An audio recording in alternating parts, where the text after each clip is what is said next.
Թոփ 10 նյութերի ամփոփումը Եվրամեդիա 24-ի եթերում։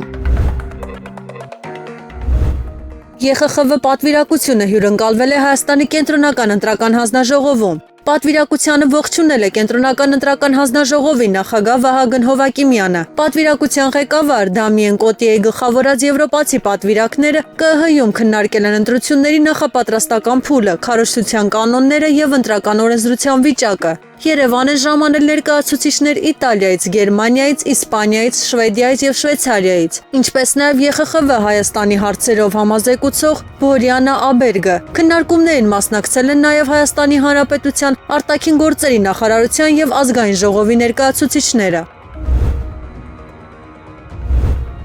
Թուրքիան հայտարարել է Հայաստանի հետ ուղիղ առևտրի մեկնարկի համար անհրաժեշտ բոլոր բյուրոկրատական աշխատանքները արդեն ավարտվել են։ Անկարայում հայտարարել են մայիսի 11-ից ուժի մեծ մտածնոր կանոններով Թուրքիայից Հայաստան ուղարկվող ապրանքները արդեն կարող են պաշտոնապես նշել Հայաստան որպես վերջնական ուղղություն։ Թուրքիայի արտաքին գործերի նախարարության ներկայացուցիչ Օնջու Կելեչին հայտարարել է. «Սա Երևանի եւ Անկարայի միջև հարաբերությունների կարգավորման գործընթացի կարևոր փուլերից մեկն է»։ Միաժամանակ Թուրքիայում հաստատել են շարունակվելու են նաև հայ-թուրքական սահմանի բացման տեխնիկական եւ վարչական աշխատանքները։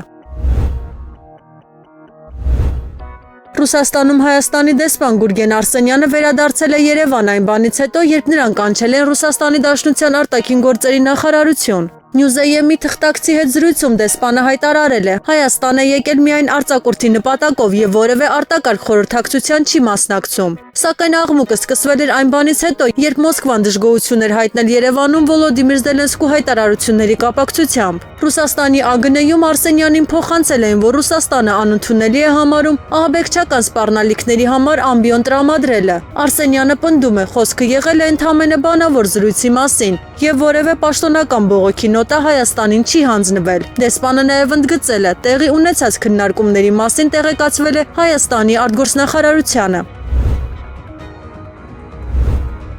Հայաստանի մարդու իրավունքների պաշտպանի գրասենյակը հրապարակել է օրենսդրական այն դրույթները, որոնք վերաբերում են ՄԻԲ գործունեության միջամտելու անթույլատրելիությանը։ Հայտարարությունում հիշեցվել է, սահմանադրությամբ ՄԻՊ-ը անկախ պաշտոնատար անձ է եւ չի կարող հետապնդվել իր լիազորությունների շրջանակում իրականացրած գործունեության համար։ Գրասենյակը մանրամասն ներկայացրել է նաեւ այն իրավական երաշխիքները, որոնք արգելում են պաշտպանից բացատրություններ պահանջել, վերահսկել նրա հաղորդակցությունը կամ խոչընդոտել նրա աշխատանքը։ Հատուկ ընդգծվել է, որ ՄԻՊ-ի սպառնալը, վիրավորելը եւ նրա գործունեությանը խոչընդոտելը կարող է հանգեցնել քրեական պատասխանատվության։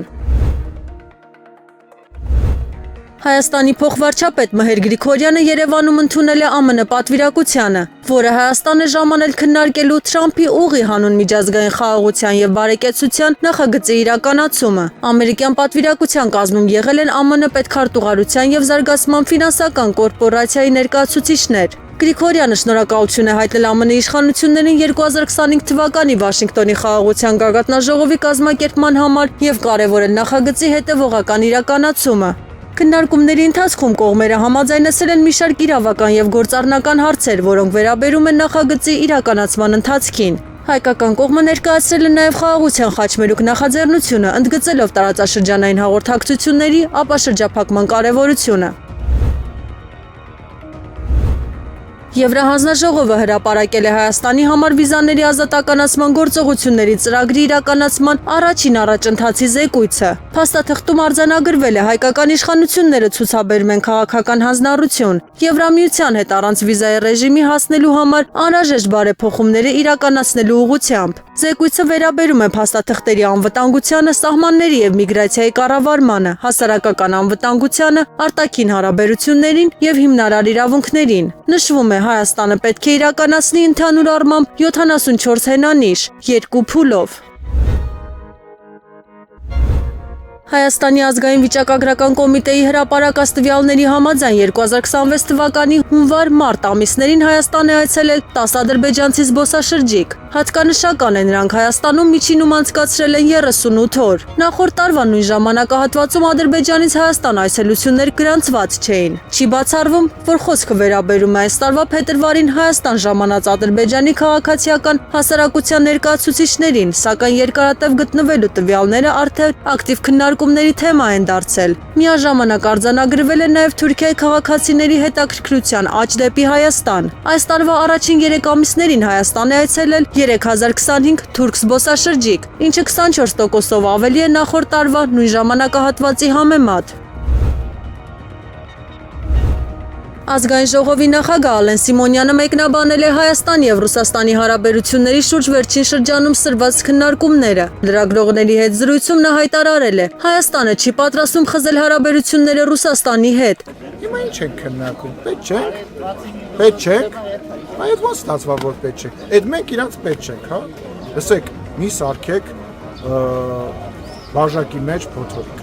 ասել է իրար, սա քաղաքականություն է, ինք իրա տեսակետը կասի, մենք մեր տեսակետը կասենք, կգնանք, կնստենք, կքննարկենք, կխոսենք, մի հատ բան իրանք կառաջարկեն, մի բան մենք կառաջարկենք, դա քաղաքականություն է, այլ ոչ թե ամուսնություն եւ ապահարձ։ Այսինքն ապահարձանը չեն գնում, ֆիքսենք։ Մենք դες նպատակ չունենք, ալիմենտ ուզելու նպատակ չունենք, երեխեքին կիսելու նպատակ այս պահին չունենք, հա, ու նման խոսակցություններին դեմ ենք։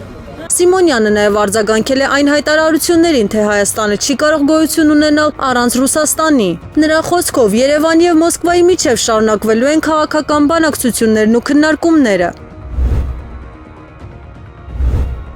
Արցախի մշակութային ժառանգության օմբուդսմեն Հովիկ Ավանեսովը հայտարարել է. Ադրբեջանի իշխանությունների վանդալիզմի հերթական թիրախը դարձել է Մարտակերտի շրջանի Վաղուհաս գյուղի զոհված ազատամարտիկների գերեզմանոցը։ Ադրբեջանական սոցցանցերում տարածված տեսանյութում երևում է, թե ինչպես են անհայտ անձինք քայլում հայկական գերեզմանակարերի վրա, վնասում տապանաքարերը եւ պղծում զոհվածների նկարները։ Ավանեսովի խոսքով սա ոչ թե սովորական վանդալիզմ է, այլ հայկական հիշողության եւ մշակութային ներկայության կանխամտածված ոչնչացում։ Նա նշել է. նման գործողությունները հակասում են միջազգային մարդասիրական իրավունքին եւ արդեն կրում են համակարգված բնույթ։ Ըստ օմբուդսմենի, սա արդեն տասնյակից ավելի արձանագրված դեպքերից մեկն է բռնազավթված Արցախի տարածքներում։